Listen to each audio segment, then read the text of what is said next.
लड़ाई का विजय किसी प्रधानमंत्री का नहीं है, इस लड़ाई का विजय किसी दल का नहीं है, इस लड़ाई का विजय किसी सरकार का नहीं है। ये लड़ाई का विजय ईमानदार देशवासियों का विजय है, ईमानदारी का विजय है।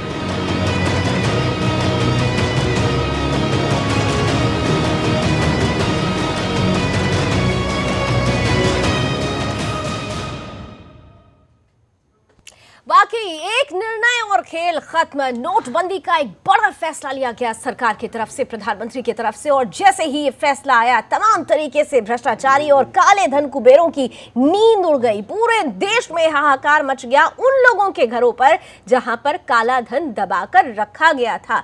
देश की जनता लगातार सरकार का साथ देती रही, कहती रही कि थोड़ी परेशानी हो रही है, लेकिन अगर भ्रष्टाचार मुक्त भारत का सपना पूरा होता है तो सरकार के इस फैसले के साथ हम खड़े हुए हैं। प्रधानमंत्री नरेंद्र मोदी लगातार लोगों को ये कहते रहे हैं कि 50 दिन तक तकलीफ रहेगी, उसके बाद सारी तकलीफ खत्म, लेकिन विपक्ष को ये बात समझ में नहीं आती है। विपक्ष लगातार हमले कर रहा है। पहले संसद बंद कर दी जाती है, संसद में काम नहीं होता है, इससे भी नहीं मन मानता है, तो अब सीधे तौर पर इस पूरे घटना चक्र को लेकर भ्रष्टाचारियों को बढ़ावा देने का आरोप लगाया जाता है सरकार पर। उत्तर प्रदेश का चुनाव समीप है। उत्तर प्रदेश में जोरों शोरों से तैयारियां कर ली गई है। एक बार फिर से उत्तर प्रदेश में प्रधानमंत्री नरेंद्र मोदी जहां विपक्ष पर हमला करते हुए नजर आए, वहीं राहुल गांधी ने भी सरकार पर हमला बोला है। तू मैं की इस लड़ाई में जनता समझ रही है कि आखिर जो सुनहरा सपना है वो पूरा कौन करने वाला है,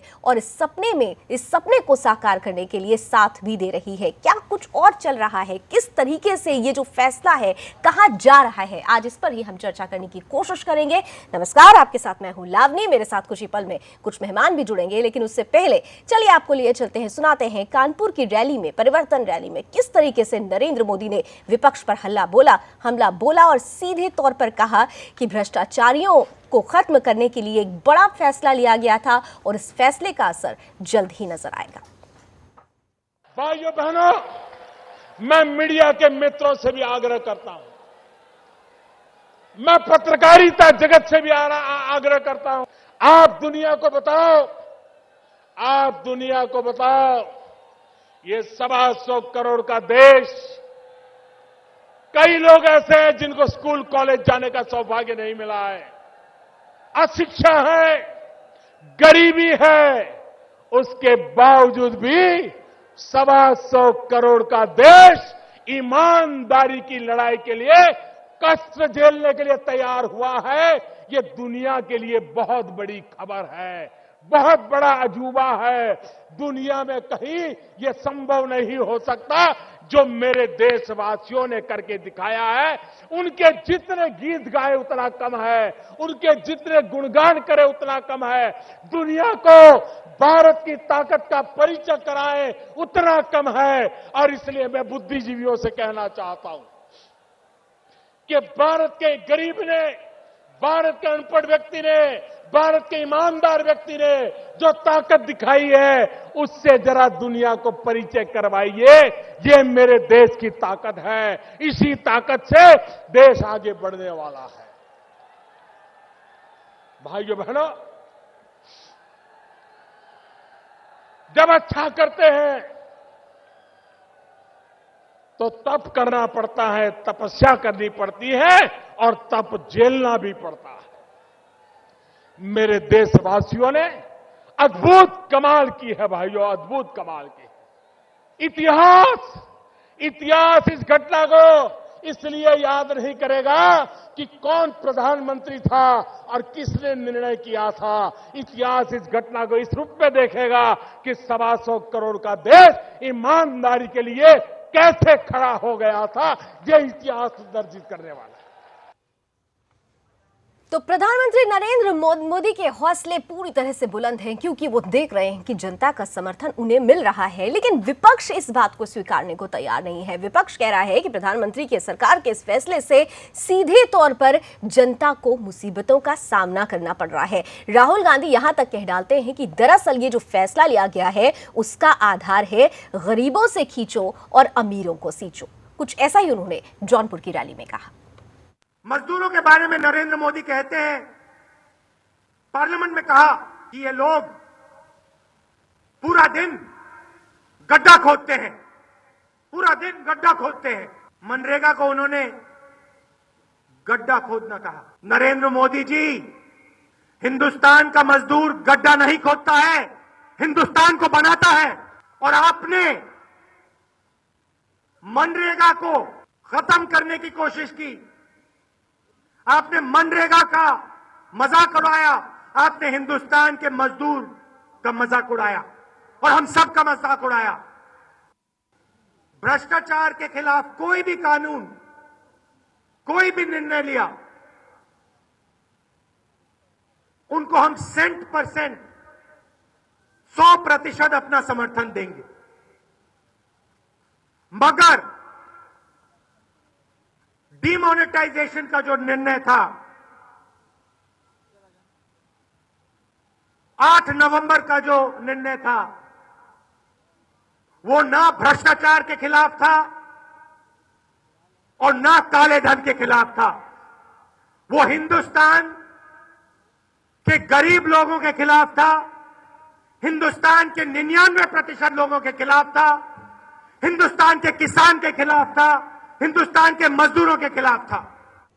तो राहुल गांधी कहते हैं कि भ्रष्टाचार के खिलाफ जंग में साथ है, लेकिन फिर सवाल यही है कि अगर भ्रष्टाचारियों के खिलाफ कोई कदम उठाया जाता है तो परेशानी क्यों है। इस बीच हम चर्चा भी शुरू करेंगे, लेकिन उससे पहले एक बहुत महत्वपूर्ण बात प्रधानमंत्री नरेंद्र मोदी ने की है, उसका जिक्र भी यहाँ पर कर लेते हैं। दरअसल सरकार चाहती है कि हमारी अर्थव्यवस्था कैशलेस इकोनॉमी की तरफ बढ़े और यही वजह है कि लगातार डिजिटल पेमेंट को बढ़ावा देने की बात कही जा रही है। प्रधानमंत्री नरेंद्र मोदी ने एक बार फिर से कानपुर की रैली में इस बात का जिक्र किया कि आप अपने मोबाइल को ही बना लीजिए और जो लोग डिजिटल पेमेंट को बढ़ावा देंगे आने वाले वक्त में उनको एक बेहतरीन इनाम भी मिलेगा। भारत सरकार ने ये ऑनलाइन पेमेंट के लिए, ई वॉलेट के लिए, डिजिटल करेंसी के लिए, मोबाइल बैंक के लिए एक बहुत बड़ी योजना बनाई है। 25 दिसंबर क्रिसमस की गिफ्ट के रूप में इसकी शुरुआत होने वाली है और योजना ये है कि 8 नवंबर से अब तक 25 तारीख तक अगर आपने अपने डेबिट कार्ड से, क्रेडिट कार्ड से कोई खरीदी की होगी, आपने मोबाइल फोन के वॉलेट से कोई खरीदी की होगी, तो उसका एक विशिष्ट नंबर जनरेट होता है। इन सारे नंबरों का 25 तारीख को ड्रॉ निकलेगा, इनाम का ड्रॉ निकलेगा और 15,000, कम नहीं, 15,000 लोग जिनका नंबर लगेगा उनके खाते में सरकार की तरफ से 1,000 रुपया जमा हो जाएगा। ये काम हर दिन होने वाला है, एक दिन नहीं, हर दिन होने वाला है, 100 दिन तक चलने वाला है। मतलब कि हर दिन नए 15,000 लोग, जिसको एक बार मिल जाएगा उसको दोबारा नहीं मिलेगा। हर दिन 15,000 लोगों को 1,000 रुपया उनके खाते में जाएगा। 100 दिन में 15 लाख परिवारों में 1,000 रुपया पहुंच जाएगा। तो पूरी तरीके से एक नए भारत के, एक स्वर्णिम भारत की उम्मीद लिए सरकार की तरफ से ये कदम उठाया गया है। जनता साथ दे रही है, देश ईमानदारी के रास्ते पर चलना चाहता है, तो फिर इतना ज्यादा हो हल्ला क्यों हो रहा है? इसी मसले पर चलिए चर्चा की शुरुआत करते हैं। 3 खास मेहमान इस वक्त स्टूडियो में मेरे साथ जुड़ चुके हैं। स्वागत करना चाहूंगे, मेरे साथ बीजेपी से जुड़ रही हैं बीजेपी प्रवक्ता अनिला सिंह जी, बहुत बहुत स्वागत। साथ ही साथ कांग्रेस का प्रतिनिधित्व कर रहे हैं प्रवक्ता अनुज आत्रे जी, बहुत बहुत स्वागत है। और हमारे बीच जाने माने वरिष्ठ पत्रकार और राजनीतिक विश्लेषक राकेश कपूर जी भी इस पैनल का हिस्सा हैं, बहुत बहुत स्वागत। और मैं शुरुआत अनिला जी आपसे करती हूं, क्योंकि सवाल बड़ा बार बार सरकार से ही पूछा जा रहा है। 41 दिन बीत चुके हैं, आज भी हमने देखा कि कांग्रेस उसी एक राग पर है कि भ्रष्टाचार के खिलाफ तो आपके साथ खड़े हैं, लेकिन भ्रष्टाचारियों को खत्म करने का जो तरीका अपनाया गया है वो दरअसल भ्रष्टाचारियों को बचाने का तरीका है। एक बड़ा आरोप राहुल गांधी की तरफ से कि गरीबों से खींचो और अमीरों को सींचो। अनिला जी, राहुल गांधी किस मुंह से ये बात कह रहे हैं? पूरी देश की जनता जानती है कि किस प्रकार से कांग्रेस जो है वो घोटालों की पार्टी रही है। माँ बेटा खुद जो हैं बेल पर बाहर हैं। तो जो ऐसे लोग हैं वो देश के प्रधानमंत्री के ऊपर उंगली उठाएं, उनके नियत के ऊपर प्रश्न चिन्ह लगाएं, मुझे समझ में नहीं आता और ना ही इस देश की जनता को समझ में आता है। 8 नवंबर को प्रधानमंत्री जी ने 50 दिन मांगे थे और इस देश की जनता ने उन्हें 50 दिन दिए हैं। पर प्रॉब्लम कहाँ आ रही है, परेशानी कहाँ आ रही है? परेशानी उन राजनीतिक दलों को आ रही है जिनका पैसा जो है ज़्यादातर नंबर 2 में था, काले धन में था, या ऐसे लोगों को सपोर्ट करते थे जो काले धन में अपना पैसा लगाते थे। तो यहाँ पे परेशानी केवल उन राजनीतिक दलों की है और उसका नेतृत्व कर रही है कांग्रेस। ऐसे भी राजनीतिक दल हैं जो कि प्रधानमंत्री जी के साथ खड़े हुए हैं इस विषय पर, चाहे उनके राजनीतिक मतभेद हो, परंतु जो लगाम लगाई है प्रधानमंत्री जी ने काले धन पे, उसके लिए वो उनके साथ खड़े हुए हैं। तो अपने आप में ये बहुत कुछ कह दिया बात कह रही कि कोई राजनीतिक लड़ाई नहीं है, हम पार्टी विशेष या व्यक्ति विशेष से लड़ाई नहीं लड़ रहे हैं। हम ये देख रहे हैं, कांग्रेस जो कहती है कि हम ये देख रहे हैं कि जनता तकलीफ में है। कतार तो हम अभी देख रहे हैं, ये तो एक सवाल उठेगा ना कि कतार खत्म नहीं हो रही है। देखिए, ऐसा है, कतारों में लगने वाली बात कांग्रेस कहती है तो ये बहुत हास्यप्रद है। कांग्रेस ने तो इस जनता को, देश की जनता को कतारों में खड़ा कर दिया था। सिलेंडर लेने की कतार, राशन की कतार, एडमिशन की कतार, जहां जाइए कतार कतार कतार, फाइलें अपनी क्लियर करवाने के लिए कतार, आज बैंक में अपना पैसा लेने के लिए कतार खड़ी हुई है ना। और सबसे बड़ी बात यह है शामली जी, इस देश की जनता को कोई परेशानी नहीं है। जब इस देश की जनता को परेशानी हुई है वो सड़कों पर उतर आई है। ठीक है, और यहाँ पर बहुत पेशेंस के साथ, धैर्य के साथ जो है वो प्रधानमंत्री जी के साथ जब जनता को परेशानी हुई है वो सड़कों पर उतरी है। और इस बार परेशानी नहीं, वो तो देख रही है जनता का समर्थन पूरी तरीके से, जो बीजेपी कहती है कि हमें समर्थन मिल रहा है दिक्कतों के बावजूद। वो कह रहे हैं कि अगर भ्रष्टाचार मुक्त भारत हमें मिलता है तो हम इस परेशानी को झेलने को भी तैयार हैं। तो फिर कांग्रेस को आखिर परेशानी कहां है? क्यों आप चाहते हैं कि भ्रष्टाचार के लिए शुरू की गई इस लड़ाई को कहीं और ले जाया जाए? देखिए, जिस पार्टी का इतिहास भ्रष्टाचार से रहा हो, आज वो लोग भ्रष्टाचार की बात बोलते हैं तो बड़ा हास्यास्पद लगता है। ये भूल गए हैं, शायद अनिला जी ने अभी बोला था, शायद आप भूल गए हैं कि आपकी पार्टी के राष्ट्रीय अध्यक्ष सरेआम जो है 1 लाख रुपए लेते हुए, रिश्वत लेते हुए पकड़े गए हैं। आपकी पार्टी का तो ये इतिहास रहा है। आप दूसरों पर उंगली उठा रही हैं, आप अपनी पार्टी का इतिहास देखिए। आज प्रधानमंत्री जी ने नोटबंदी की बात करी है 8 नवंबर को। हमारी पार्टी पहली पार्टी थी जिसने काले धन के लिए सपोर्ट करने के लिए इनको समर्थन दिया था और इनकी तारीफ की थी। परंतु जिस प्रकार से ये पॉलिसी फेल हुई है, इस चीज का अंदेशा प्रधानमंत्री जी से लेकर के पूरी भारतीय जनता पार्टी को, फेल कहां से नजर आ रही है? पॉलिसी बिल्कुल फेल हो गई है। आरबीआई ने क्लियर कर दिया है कि जिस मंशा से ये की थी, और प्रधानमंत्री जी के भाषणों में भी झलकता है, अब इन्होंने काले धन की बात कहनी बंद कर दी है। शुरुआत ये हुई थी कि काला धन इससे रोक लगेगी, आतंकवाद पे इससे रोक लगेगी। आतंकवादियों के पास सरेआम 2-2 हज़ार के नए नोट दिख गए हैं, पूरी देश की जनता ने देखी है। काले धन की जहां तक इन्होंने बात की थी, 15.5 लाख रुपए करोड़ जो करेंसी फ्लो में थी, उसमें से 13 लाख करोड़ के करीब करेंसी जो है बैंकों में आ चुकी है और 9 दिन अभी बाकी हैं। तो करेंसी वो काला धन रहा कहां जब लोगों ने बैंक में जमा करा दिया? आज प्रधानमंत्री जी ने जो पूरी भारतीय जनता पार्टी ने इस काले धन की मुहिम का एक नारा ही चेंज कर दिया। अब इन्होंने कैशलेस पर आ गए। आपने क्या ये जो डिमोनेटाइजेशन किया था, ये कैशलेस करने के लिए किया था या काला धन लाने के लिए किया था? हमारी पार्टी इनसे ये पूछना चाहती है। आज आप क्यों नहीं बात करते हैं काला धन की? आप ही के नेता, आप ही के समर्थित लोग जो हैं और आप ही के समर्थित कॉर्पोरेट घराने के लोगों के पास से करोड़ों रुपए कैश के 2-2 हज़ार रुपए के नोट मिल रहे हैं। ये क्या खेल कर चल रहा है? आपने करेंसी बंद करी और 2,000 रुपए के नोट शुरू करके और काले धन को बढ़ावा दे दिया और लोगों के पास मिल रहे हैं। उस चीज की किसके पास जवाबदेही है? बैंकिंग सेक्टर, हमारे देश में बैंकिंग सेक्टर और बैंक के एम्प्लॉइज एक ऐसा सेक्टर रहा था कि जिनके ऊपर आज तक कभी भ्रष्टाचार को लेकर के उंगलियां नहीं उठी। आपने उस सेक्टर को भी बेईमान कर दिया, उन लोगों को भी बेईमानी करने पर उतारू कर दिया। सवाल तो ये भी है कि भ्रष्टाचार के खिलाफ इसलिए वो उंगली नहीं उठी क्योंकि अगर हम कांग्रेस की हिस्ट्री उठा के देखें तो न जाने कितने स्कैम्स हैं जो 1 लाइन से लेकर 10 नंबर तक चले आए हैं। जिसके टाइम पे जो स्कैम हुआ, उनका जो हर्ष होगा उसके लिए उनको हर्ष मिला है और उसके लिए हम किसी का समर्थन नहीं करेंगे, ना किसी का बचाव करेंगे। अनिला जी से लेती हूं, उसके बाद राकेश जी के पास जाऊंगी। सबसे बड़ी बात तो ये है कि बार-बार कांग्रेस जो है कैशलेस बोलती है। तो मैं पहली बात इनको क्लियर कर दूं, कैशलेस नहीं, कोई भी इकॉनमी जो है, स्वीडन को छोड़ दीजिए आप, कैशलेस नहीं हो सकती, लेस कैश हो सकती है। और हम लेस कैश की तरफ जो है इस देश की जनता को प्रेरित कर रहे हैं। बहुत सारे सवाल वो ये उठा रहे हैं कि काले धन का नहीं, मैं बात कर रही हूँ। और जहां तक डिमोनेटाइजेशन, दोनों चीज को लिंक कर रही हूँ ना, इस पर डेफिनेटली काले धन पे रोक लगी हुई है। और ये जो करप्शन है, एक तरीके से ये जो टेररिज्म है उस कल्ट को पनपने देता है।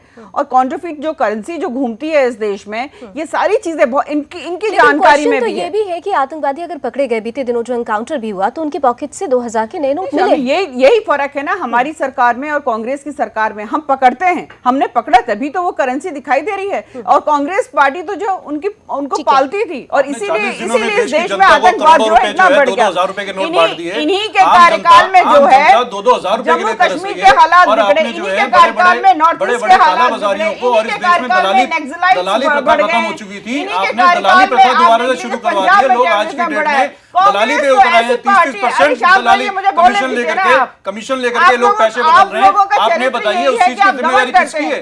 आप देख लीजिए, भारतवर्ष में जब जब टेररिज्म ने अपना सर उठाया है, आतंकवाद ने अपना सर उठाया है और पैर पसारे हैं, वो किसकी सरकार रही है? सरकार रही है कांग्रेस की रही है। और इनको यही परेशानी है कि भारतीय जनता, मैं आंकड़ों पे बात कर रही हूँ, आंकड़ों पे बात कर रही हूँ, भारतीय जनता पार्टी पिछली बातें छोड़िए, मैं ताजा आपको उदाहरण, आप एक बात पहले इस चीज का जवाब दे दीजिए। आप सुनिए, आतंकवाद का मैं आपको छोटा सा उदाहरण दे दूं। जिस दिन से प्रधानमंत्री जी ने घोषणा की कि आतंकवाद पे रोक लगेगी, उस दिन से ही आतंकवादियों के हमले और बढ़ गए हैं। उस दिन से ही हमारे देश के सैनिकों की शहादत और बढ़ गई है। कितने सैनिक हमारे शहादत हो रहे हैं, कितने सैनिकों पे हमला हो रहा है, बेचैनी नहीं हो रही है। अनिला जी और अनुज जी, अनिला जी और अनुज जी, देश की जनता को परेशान करेंगे तो हम परेशान, बिल्कुल परेशानी में उनके साथ खड़े होंगे। अनिला जी और अनुज जी, एक एक करके गरीब को गरीब बनाया है। ये देश का प्रधानमंत्री पहली बार 70 वर्ष में ऐसा आया है जो गरीब को एक विकास की राह पे डालना चाहता है, जो आप लोग नहीं चाहते हैं। ठीक है राकेश जी, आपके पास आती हूँ क्योंकि आप राजनीतिक चश्मे से इसको पूरी तरह से देख रहे होंगे, वरिष्ठ पत्रकार हैं आप। जो भी ये चीज चल रही है, एक आरोप लगता है कि भ्रष्टाचार को लगाम लगाने के लिए देश में जो गरीब है उनको गरीबी की रेखा से ऊपर उठाने के लिए ये सिर्फ नाटक किया जा रहा है। विपक्ष ये कह रहा है, सरकार ये कह रही है कि दरअसल विपक्ष इसलिए आरोप लगा रहा है क्योंकि भ्रष्टाचारियों को, सबसे ज्यादा जो भ्रष्टाचारी है वो विपक्ष के लोगों में इन्वॉल्व है और यही वजह की तकलीफ हो रही है। तो ये जो कैट फाइट है, इन सब के बीच आज 41 दिन बीत चुका है। अब ये पूरा फैसला किस तरफ जाता हुआ नजर आ रहा है आपकी नजरों में? देखो लावणी, बड़ा स्पष्ट है। आज प्रधानमंत्री ने कानपुर में रैली संबोधित की और राहुल जी ने जौनपुर में। अब दोनों की आप जो है वो टोन एंड टेनर देखिए। लेकिन जो मुझे लगता है कि आज का जो टेक अवे है वो ये है कि नरेंद्र मोदी साहब ने ये फरमाया है कि ये देश के लोग जो लड़ाई लड़ रहे हैं, और निश्चित रूप से इस निष्कर्ष पर पहुंचा जा सकता है कि इस मुल्क के 122 करोड़ लोग ये समझ गए हैं, अगर ये जंग वो हार गए तो ये मुल्क हार जाएगा। ये बात बड़ी स्पष्ट हो गई है।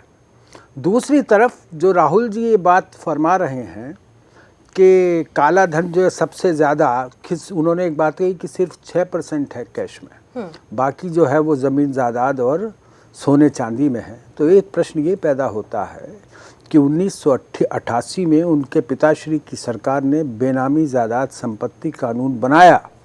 वो विधेयक संसद में पारित हुआ, लेकिन वो अधिसूचित नहीं हुआ, वो कानून नहीं बन पड़ा। वो कानून बनाया नरेंद्र मोदी ने, उसमें थोड़ा संशोधन करके संसद के पिछले सत्र में। तो एक बात तो ये तय हो गई। ये जो कह रहे हैं कि बिना सोचे समझे और एक रात में प्रधानमंत्री को सपना आया और सुबह उठ करके उन्होंने नोटबंदी लागू कर दी, वो बिल्कुल गलत है। इस देश में जो ये 25 करोड़ जनधन खाते खुलवाए गए हैं, ये पूरी योजनाबद्ध तरीके से काम किया गया है। अब यदि कोई ये सोचता है कि जो जड़ खराब, हमारा जो शरीर है वो रक्त से चलता है ना, अगर रक्त ही खराब हो गया तो शरीर कहाँ से चलेगा? फिर तो आपको डायलिसिस पे रखना पड़ेगा। बिल्कुल, फिर आपको डायलिसिस पे रखना पड़ेगा। तो जो जड़ है, जो कैश है, कैश के बिना संपत्ति खरीदी जा सकती है क्या?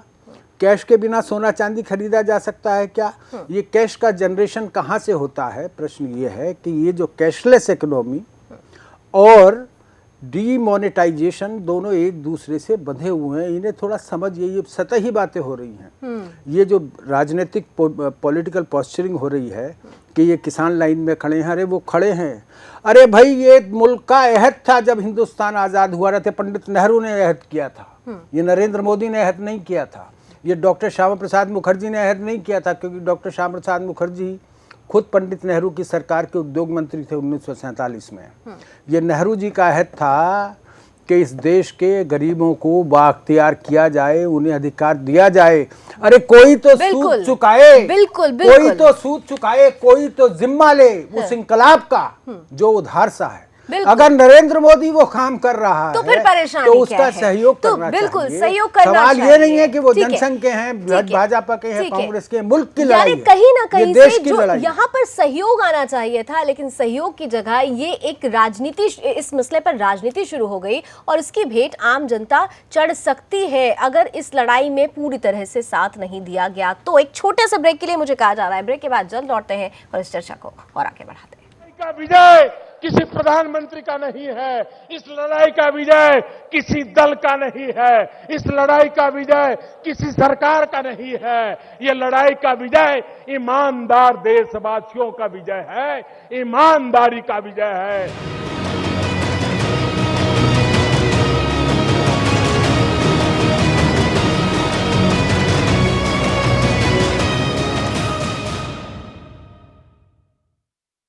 इस लड़ाई का विजय किसी प्रधानमंत्री का नहीं है, इस लड़ाई का विजय किसी दल का नहीं है, इस लड़ाई का विजय किसी सरकार का नहीं है, ये लड़ाई का विजय ईमानदार देशवासियों का विजय है, ईमानदारी का विजय है।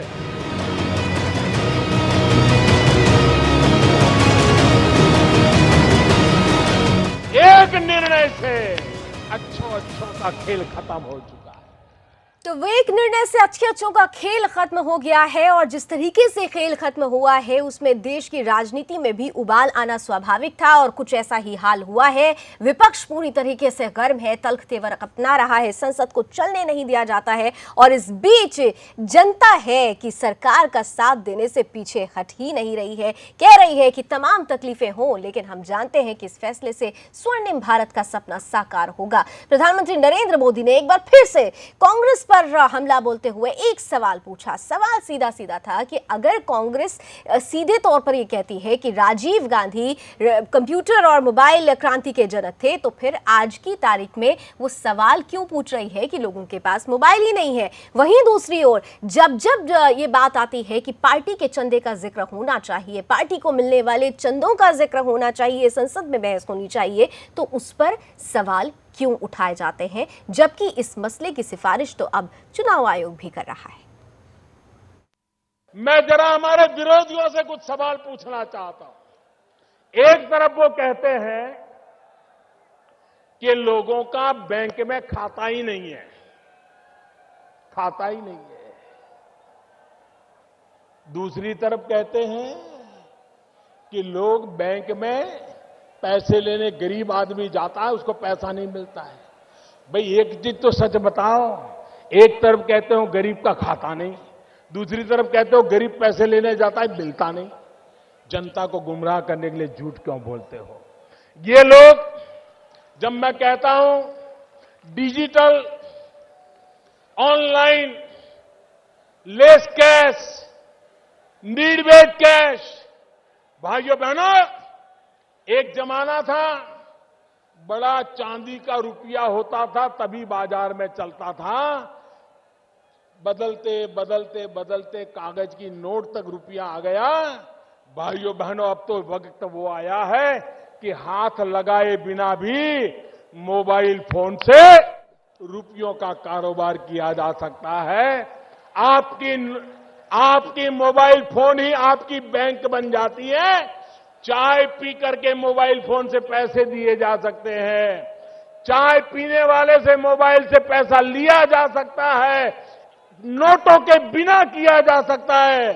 जब मैं ये बताता हूं तो ये लोग क्या कहते हैं, कर इस देश में कहां लोगों के पास मोबाइल फोन है, इस देश में कहां ये है।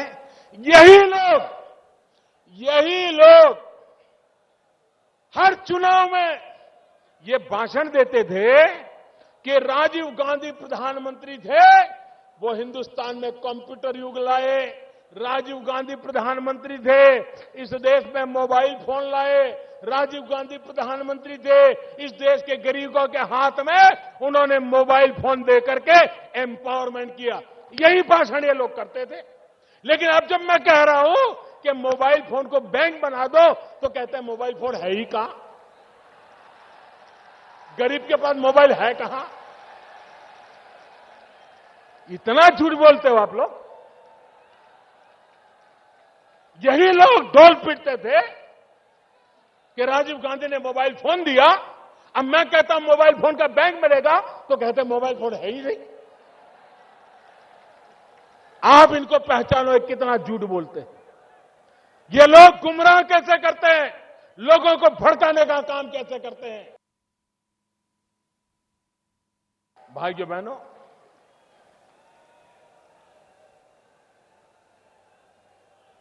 मैं आज हमारे देश के चुनाव आयोग का भी अभिनंदन करता हूं। उन्होंने देश के राजनीतिक दलों को भी काले धन से मुक्ति के लिए आह्वान किया है। भारतीय जनता पार्टी इसका स्वागत करती है। जो हमारे देश के आदरणीय राष्ट्रपति जी ने भी अभी उसका उल्लेख किया। आदरणीय प्रणब मुखर्जी जी ने कहा कि हमारे देश में लोकसभा और विधानसभाओं के चुनाव अलग अलग होते हैं, उसके कारण देश पर बहुत बड़ा बोझ पड़ता है। काले धन के कारोबार को अवसर मिल जाता है। क्यों न देश में लोकसभा और विधानसभाओं के चुनाव साथ साथ कराने का वातावरण क्यों न बनाया जाए, व्यवस्था क्यों न खड़ी की जाए। आए दिन चुनावों के कारण गांव गांव में तनाव पैदा हो जाता है, सारी विकास की यात्रा रुक जाती है।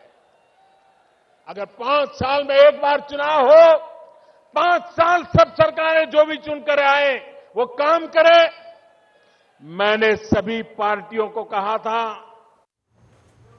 मैं सीधे अनुज जी के पास आती हूँ। अनुज जी, एक बड़ा आरोप, एक बड़ा सवाल कि क्यों आप लोग देश की जनता को भरमाने की बात कर रहे हैं। अगर मोबाइल है और मोबाइल का यूज एक अच्छी तरीके से हो सकता है, आप राजीव गांधी को कहते हैं जनक, तो फिर क्यों मोबाइल नहीं है जिसे जिक्र करने की क्या जरूरत पड़ी, भ्रम में डालने की जरूरत पड़ी? सबसे बड़ा आज की डेट में प्रधानमंत्री जी आप बहुत आदरणीय हैं, देश के हमारे प्रधानमंत्री हैं, पर एक बड़ा हास्यास्पद उन्होंने बात ऐसी बोली है। और यही हमारा पूरे ये जो है पार्लियामेंट के सत्र में हमारी पार्टी का झगड़ा रहा है और जो हमारा विरोध रहा है।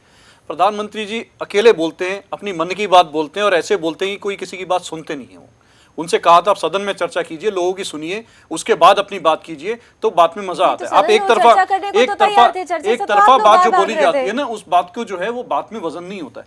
प्रधानमंत्री जी की बात का मैं थोड़ा सा एक छोटी सी बात का लावनी जी अभी जवाब देता हूं। जो उन्होंने कहा कि राजीव जी कांग्रेस जिक्र करती है, इसमें क्या झूठ है ये बताइए।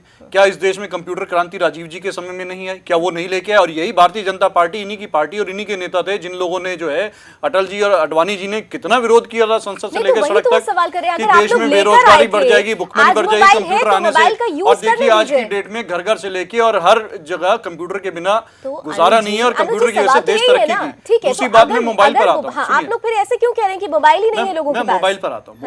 मोबाइल लेके आए, हम लोग लेके आए। संचार क्रांति भी कांग्रेस के समय में आई। इस देश में संचार क्रांति मोबाइल लेकर के आए हम लोग, ठीक है। पर मोबाइल का मतलब ये नहीं है कि जो अभी आप प्रधानमंत्री जी कह रहे हैं और ऐसे वर्ग के सामने बैठ करके वो ऐसे ऐसे शब्दों का प्रयोग कर रहे हैं कि उनको समझ ही नहीं आ रहा होगा। केवल ताली, उनके जो किराए के वो भाड़े के लोग आए हैं ताली पीटने, उनसे पूछिए कितने लोगों को, कितने, सुनिए मुझे मेरी बात कंप्लीट करने दीजिए, उसके बाद बोल लीजिएगा। एक मिनट लेना चाहूंगा। सुनिए मेरी बात। जितने लोगों को वहां बैठ करके अपना वो भाषण दे रहे थे कि ई वॉलेट, ई करेंसी, ये मैं पूछना चाहता हूं उनमें से अगर 5% लोगों को भी समझ में आ रहा होगा ना कि ई वॉलेट क्या है, ई करेंसी क्या है। दूसरी बात, सुनिए मेरी बात और सुनिए जो हमारा, एक मिनट मुझे बोलने दीजिए, उसके बाद आपको समय मिलेगा, आप बोलिएगा। आप बोलिएगा, मैं आपके विषय नहीं बोलूंगा, आप बोलिएगा, मुझे सुनिए मेरी बात, सुनिए मेरी बात। देश का प्रधानमंत्री मजाक कर रहे हैं, बिल्कुल वो मजाक कर रहे हैं और गलत बात बोल रहे हैं, क्योंकि बहुत दिखता ही है। सुनिए मेरी बात, जो हमारा विरोध है, आप विरोध सुनिए, आप विरोध सुनिए, देश की जनता को भड़काइए मत। आप सुनिए, प्रधानमंत्री जी मन से बोल रहे थे, यहाँ हम लोग चैनल में बैठे हैं, सब लोग देख रहे हैं, सुनिए इस बात को। और आप बोल रहे हैं कि इस देश की जनता जो है बैंक की लाइन में जो है खड़ी है। नहीं, आपकी बात में आपकी बात का जवाब देता हूँ। बिल्कुल नहीं। और राजीव गांधी जी ने तो संचार क्रांति के अलावा ग्रास रूट लेवल की जो है पॉलिटिक्स को भी एक्टिवेट किया था, उन्हीं की देन थी। और आज आप लोग क्या रह गए? उत्तर प्रदेश जैसे प्रदेश के विषय में भी अगर मैं बात करती हूँ तो 11.5% से 7.5% पे तो आपका वोट परसेंटेज आ गया है। हमारा 7.5% हो, उससे भी कम हो, ये चिंता का विषय कांग्रेस पार्टी का है।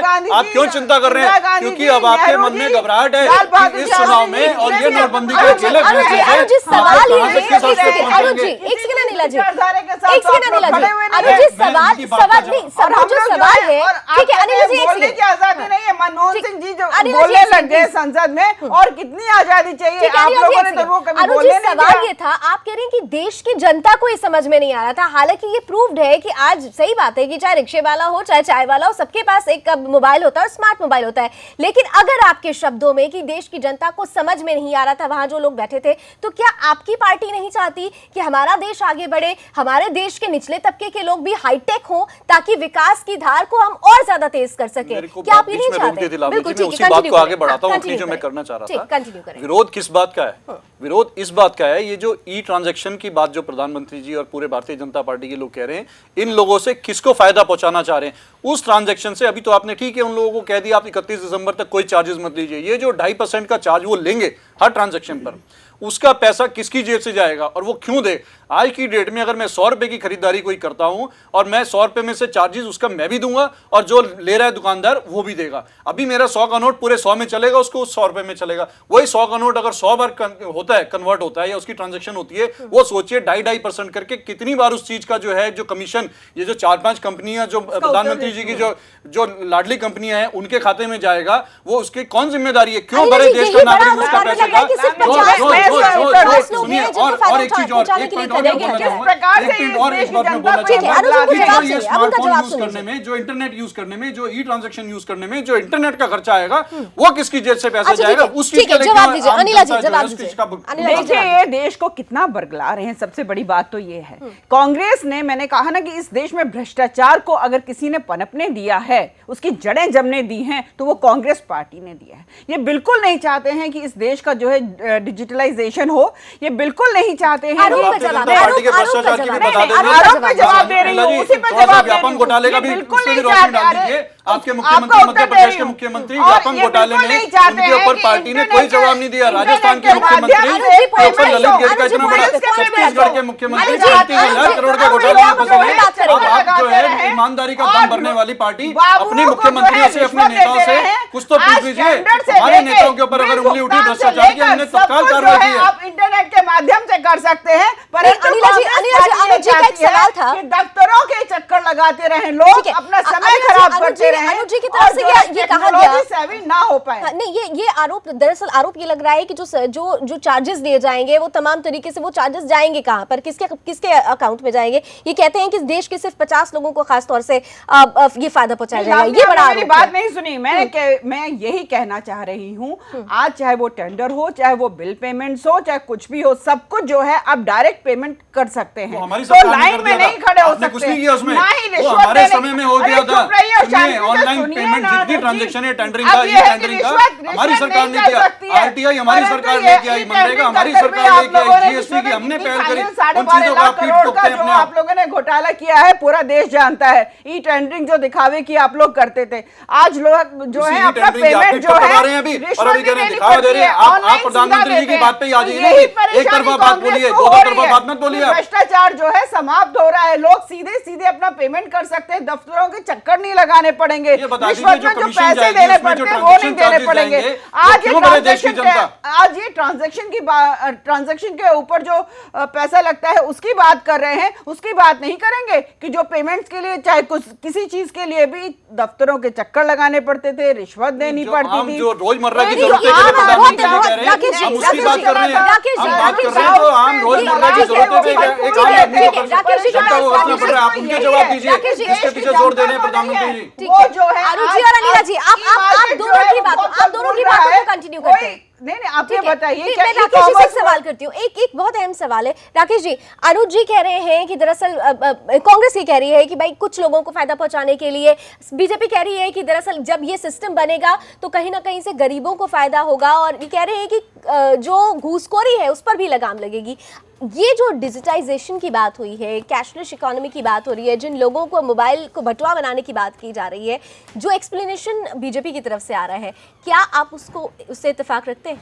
बिल्कुल, बीजेपी वाले भी इस मामले को कायदे से समझा नहीं पा रहे हैं, लेकिन प्रधानमंत्री ने समझा दिया है। प्रधानमंत्री ने जो बीजेपी सांसदों की बैठक ली थी, उन्होंने एक धोबी का उदाहरण दिया था। बोले धोबी अगर अपने हिसाब किताब अपने मोबाइल में रखता है तो बैंक से उसे 5-7 मिनट लगेगा कोई ऋण लेने में, उसको 10-20 हज़ार की 50 हज़ार तक की अगर ज़रूरत पड़ती है तो कभी भी, क्योंकि उसका सीधा हिसाब किताब होगा। ना किसी, एक मिनट पूरी बात कहने दो, ना किसी गारंटी की ज़रूरत है ना काहे की। बैंक वाले आएंगे, वो बैंक से उसका हिसाब किताब बोले देखेंगे, बोले भाई ठीक है तुम्हारा जो है वो 5-10 हज़ार रुपये, 10 या 20 हज़ार रुपये महीने का होता है, तो हम तुमको इतना, एक तो नंबर एक सा दूसरा, एक तो ये पक्ष ये है। दूसरा पक्ष जो इस महत्वपूर्ण पक्ष है, अगर जो गलती अटल अडवाणी ने की थी वही गलती राहुल गांधी और पी चिदम्बरम क्यों कर रहे हैं?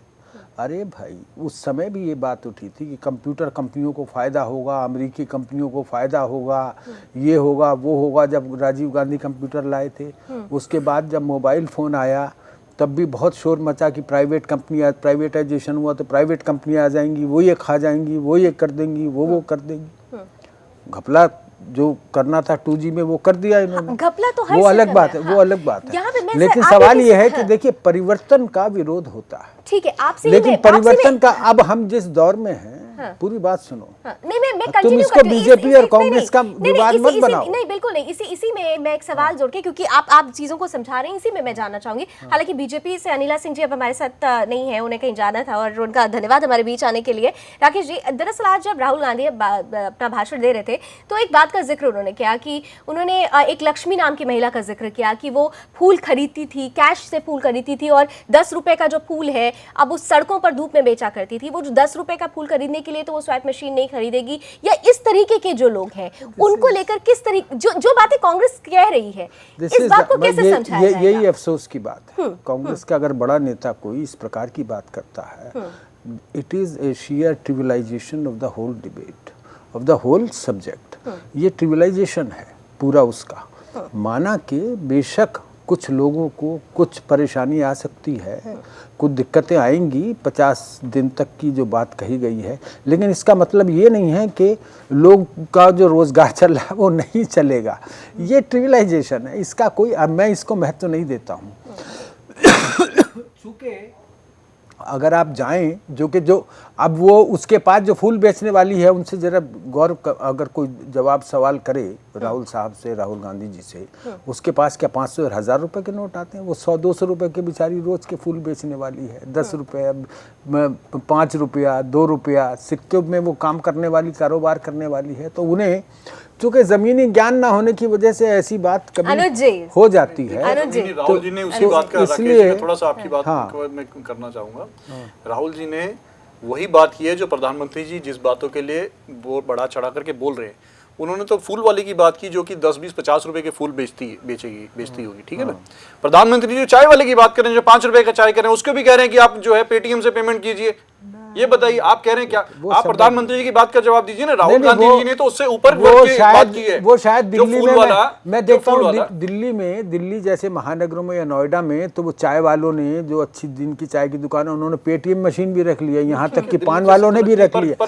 लेकिन वो केबल वाले भी पेटीएम के कोई बढ़ावा दे रहे हैं। वो संभव नहीं है, वो रहेगा। सबसे बड़ी चीज है। और प्रधानमंत्री जी तो ये भी कह रहे हैं कि चाय वाला भी जो है पेटीएम रखे। पता नहीं क्या ऐसा पेटीएम से उनको ऐसा लगाव हो गया है, ऐसा किस चीज का वो पेटीएम को इतना प्रमोट कर रहे हैं, बिग बाजार को प्रमोट कर रहे हैं, प्राइवेट कंपनीज को प्रमोट कर रहे हैं, जियो का वो एडवर्टाइजमेंट कर रहे हैं। प्रधानमंत्री जी अपनी क्यों गरिमा के अनुरूप काम कर रहे हैं? हमारे को इसी चीज की आपत्ति है, इसी चीज का हमारा विरोध है। मुझे ये लगता नहीं है, चूंकि विषय बड़ा है इसलिए इन छोटी छोटी ये बातें चूंकि आ जाती हैं। चूंकि आजकल जो जब से सोशल मीडिया चला है ना, नए नए तरीके के जो है, कभी इसमें चुटकुले आते हैं, कुछ आती हैं, कोई घटनाएं आती हैं जो बाद में गलत साबित हो जाती हैं, उनका कोई अर्थ नहीं है। लेकिन मैं निवेदन सिर्फ ये करना चाहता हूँ जो इस पूरी बहस को लेकर, जो भ्रष्टाचार के खिलाफ मामले को लेकर के है, कि ये ऐसा कदम है, इस प्रकार का कदम है कि जो इस देश की अर्थव्यवस्था पर निश्चित रूप से सकारात्मक प्रभाव डालेगा। और ये बात कहना गलत है कि इसका जो लागू किया जाए, जो इम्प्लीमेंटेशन है, उसमें दिक्कतें आनी थी, उसमें दिक्कतें आनी स्वाभाविक थी। इम्प्लीमेंटेशन का बड़ा परिवर्तन होता है तो उसका कोई जो थी वो योजना नहीं थी, योजना थी। इसका प्रमाण ये है कि पहले बेनामी संपत्ति कानून बना, उसकी अधिसूचना जारी हुई, उसके पहले 25 करोड़ लोगों के जनधन अकाउंट खुले, उसके बाद ये बेनामी संपत्ति के बाद नोटबंदी हुई। क्षमा कीजिए, अगर इस देश में पुराना धन, पुराने नोट 500 और 1000 रुपए के उसी प्रकार बने रहते जैसे हैं, तो ना बेनामी संपत्ति कानून और ना जनधन बैंक योजना, उनका कोई अर्थ नहीं होता है। इसका अर्थ तभी होता है जब जो आपके पास, अगर आप खरीदना चाहते हैं, राकेश जी, ठीक है, खरीदिए, आपका पैसा पूरा अकाउंटेड हो चुका है। राकेश जी के शब्दों में स्पष्ट है कि योजनाबद्ध तरीके से ये चीज आगे बढ़ी है और जो आरोप लगाए जा रहे हैं वो निराधार है। बहरहाल, क्योंकि उत्तर प्रदेश का चुनाव सामने आ चुका है और उत्तर प्रदेश की जब बात होती है तो वहां की सरकार और कांग्रेस की सरकार पर भी सवाल खड़े किए गए हैं प्रधानमंत्री की तरफ से। सीधे तौर पर आज जब वो कानपुर में मौजूद थे तो उन्होंने कहा कि 70 सालों से कई ऐसे गांव थे, 1000 गांव थे जिन तक बिजली नहीं पहुंची थी, लेकिन सरकार की तरफ से, केंद्र सरकार की तरफ से उन गांवों तक बिजली पहुंचाने का जो वायदा पूरा किया गया था उसे भी पूरा किया गया। और साथ ही साथ किसान जो पूरी तरीके से बर्बाद हो चुके थे, उन किसानों को दोबारा आबाद करने के लिए भी केंद्र सरकार ने भरपूर काम किया है और आगे भी करती रहेगी। भाइयों बहनों, ये उत्तर प्रदेश कोई साल ऐसा नहीं जाता है जबकि गन्ना किसान परेशान न होता हो। मिले समय पर चालू न होना, गन्ना किसानों को पैसा नहीं मिलना, मिले देर से चालू करने के कारण गन्ने का वेट कम होता है, मिलों वालों को मुनाफा होता है। पहली बार भाइयों बहनों समय पर मिले चालू हुई है और गन्ना किसानों के 2013, 14, 15 में जो बकाया राशि 20-22 हजार करोड़ थी, उसको भुगतान करने में हमारी सरकार ने सफलता पाई है। भाइयों बहनों, यह काम होता है और इसलिए हम देश के किसान को भी ताकत देना चाहते हैं। सॉइल हेल्थ कार्ड, यूरिया का निम कोटिंग, आप जानते हैं यूरिया का क्या उपयोग होता था। मैं जरा दिल्ली वालों को कहना चाहता हूं, दिल्ली वाले बड़े चाव से जो दूध पीते थे ना, उनको पता भी नहीं चलता था कि सही में गाय या भैंस का दूध कौन सा है और यूरिया से बना हुआ सिंथेटिक दूध कौन सा है, पता तक नहीं चलता था। यूरिया का उपयोग खेत में, भाइयों बहनों, हम विकास की नई ऊंचाइयों पर देश को ले जाना चाहते हैं। आप मुझे बताइए, आजादी के 70 साल बाद उत्तर प्रदेश में इतनी सरकारें आके गई, इतने सारे प्रधानमंत्री बने उत्तर प्रदेश से, उसके बावजूद भी उत्तर प्रदेश में करीब करीब 1500-1600 गांव ऐसे हैं जहां पर 21वीं सदी में भी बिजली का खंभा नहीं पहुंचा, बिजली का तार नहीं पहुंचा, बिजली का लट्टू नहीं लगा। क्यों भाई? मेरे उत्तर प्रदेश के उन 1500-1600 गांवों का क्या दोष है कि उनको 18वीं शताब्दी में जीने के लिए मजबूर किया गया? क्या कारण है? भाइयों बहनों, मैंने लाल किले पर से आह्वान किया था पिछले वर्ष। चलिए एक बहुत अहम सवाल कर लेते हैं आप दोनों से ही, क्योंकि उत्तर प्रदेश का चुनाव सामने है। अनुज जी, पहले मैं आपसे जानना चाहूंगी कि इस फैसले को लेकर, जो नोटबंदी का फैसला हुआ है, उत्तर प्रदेश के चुनाव को देखते हुए आपको क्या लगता है, बीजेपी को इस फैसले का पूरी तरह से फायदा होगा या आपके 26 साल का वनवास खत्म होगा? देखिए, मैं थोड़ा सा पीछे जाऊंगा। जिस समय 2.5 साल पहले चुनाव हुए थे लोकसभा के, तो प्रधानमंत्री जी ने कालाधन का बहुत बड़ा मुद्दा उठाया था और उन्होंने वायदा किया था मेरी सरकार बनेगी तो 100 दिनों के अंदर विदेशों से कालाधन हम लेके आ जाएंगे। अब मैं आता हूँ 8 नवंबर पे, तो इन्होंने अब घोषणा की जी हम ये नोटबंदी कर रहे हैं, कालाधन लाने के लिए बंद कर रहे हैं, हम लोगों से कालाधन ले आएंगे। अब देख, विदेशों के तो कालाधन की बात इन्होंने तभी खत्म कर दी, अब देश के कालाधन वो भी खत्म हो गया, क्योंकि इनको पता है अब ये पूरी भारतीय जनता पार्टी के कोई नेता अब कालाधन की बात कर ही नहीं रहे हैं। मुद्दा इन्होंने चेंज कर दिया है, क्योंकि कालाधन अब कुछ ऐसा कुछ कहने को है ही नहीं इनके पास। जितनी करेंसी जो है फ्लो में थी, 90% से ज्यादा करेंसी बैंकों में आ चुकी है, जो रिजर्व बैंक के हवाले से कहा गया, ये कोई हमारे आंकड़े नहीं है। ठीक है, रही बात, इन्होंने कहा आतंकवाद खत्म होगा, आतंकवादियों के पास से पैसे मिलने शुरू हो गए। तब से लेके अब तक, ये 8 नवंबर से लेके अब तक आतंकवादी हमलों में बढ़ोतरी हो गई है। अपने आप को देख रहे हैं? आतंकवादी हमलों में बढ़ोतरी हो गई। सवाल मेरा ये था, आप लोग अपने आप को कहां देख रहे हैं? हम देखिए, ये चुनाव का विषय नहीं है, हर विषय में राजनीति नहीं होना चाहिए। आप तो सर कांग्रेस कर रही है। हम लोग राजनीति नहीं कर रहे हैं और हम जौनपुर पहुंच के तो यही बातें हो रही है, इसी मसले को तो एजेंडा बनाया जा रहा है। क्योंकि जनता, देश की जनता, केवल उत्तर प्रदेश की नहीं, पूरे देश की जनता परेशान है। पूरे देश की जनता, महिलाएं, माताएं, बहनें, गरीब आदमी, मध्यम वर्गीय आदमी, राकेश कपूर जी के लास्ट कमेंट के साथ खत्म करूंगी। राकेश कपूर जी, ये तो कहना जो है वो मतलब सत्य को नकारना है कि ये एजेंडा नहीं होगा। ये एजेंडा होगा, भ्रष्टाचार मुक्त भारत और काले धन को समाप्त। ये कहना कि काला धन वापस ले आएंगे, ये नहीं था कि काला धन की व्यवस्था समाप्त होगी। देखिए साहब, बड़ी स्पष्ट बात है, मैं कोई भविष्यवक्ता नहीं हूँ। ये जन आंदोलन बन गया है, तो इसका अर्थ आप समझ सकते हैं कि जहरे गम कर चुका था मेरा काम, और तुमको किसने कहा कि हो बदनाम। और काबे में जा बजाएंगे नाकूस, अब तो बांधा है दैर में एहराम। बिल्कुल सीधे तौर पर बड़ी स्पष्ट बात है कि इसका लाभ और आप नुकसान देख लीजिए। जन आंदोलन बन चुका है, क्योंकि देश की जनता चाहती थी कि काला धन जो दबा हुआ है, जिसकी वजह से उनका विकास रुका हुआ है, उस विकास रथ को रफ्तार मिले और उस रफ्तार को आगे बढ़ाने के लिए एक फैसला लिया गया है। फैसला बड़ा था, खेल तो हुआ है। अब इन 9 दिनों के बाद और क्या क्या बड़ा कुछ हो सकता है, इस पर भी हम नजर बनाकर रखेंगे। आप दोनों मेहमानों का बहुत बहुत शुक्रिया मेरे साथ जुड़ने के लिए, अपनी राय देने के लिए। बहरहाल 7 PM न्यूज लाइव को अभी यहीं खत्म कर रहे हैं, लेकिन देश दुनिया की तमाम खबरों के लिए आप जुड़े रहिए सुदर्शन न्यूज के साथ। जय। किसी प्रधानमंत्री का नहीं है, इस लड़ाई का विजय किसी दल का नहीं है, इस लड़ाई का विजय किसी सरकार का नहीं है, ये लड़ाई का विजय ईमानदार देशवासियों का विजय है, ईमानदारी का विजय है।